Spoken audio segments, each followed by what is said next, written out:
জাঙ্গিপাড়া সমষ্টি উন্নয়ন আধিকারিকের অফিসের সভাকক্ষে পবিত্র ইসালের সভা উপলক্ষে প্রশাসনিক আলোচনা সভা অনুষ্ঠিত হলো। এই সভায় উপস্থিত ছিলেন ফুরফুরা ডেভেলপমেন্ট অথরিটি চেয়ারম্যান ও সপ্তগ্রাম বিধানসভার বিধায়ক তপন দাশগুপ্ত, এলাকার বিধায়ক ও মন্ত্রী স্নেহাশিস চক্রবর্তী, জেলা পরিষদের শিক্ষা কর্মাধ্যক্ষ সুবীর মুখার্জি, পীরজাদা কাসেম সিদ্দিকী, পীরজাদা শাহিন সিদ্দিকী, মাওলানা নাজিমউদ্দিন, শ্রীরামপুর মহকুমা শাসক শম্ভুদীপ সরকার সহ অন্যান্য আধিকারিকগণ। সবশেষে বিধায়ক তপন দাশগুপ্ত ও সুবীর মুখার্জি কি বলছেন শুনবো।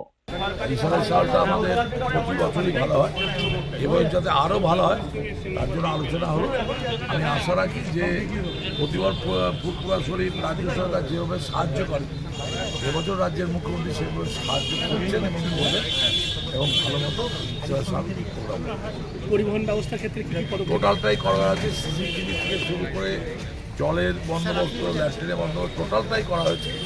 গত বছর থেকে এবছর আরও বেশি করা হয়েছে। এবার আমরা এবছরে ফুরফুরা শরীফের সমস্ত মাজারে আমরা বলেছি যে ভলেন্টিয়ার, লোকাল ভলেন্টিয়ার রাখবে, সেটা পুলিশ থেকে আইডেন্টি কার্ড দেওয়া হবে, যারা সেই কথা বলেছে সেই মতো অ্যারেঞ্জমেন্ট করা হবে।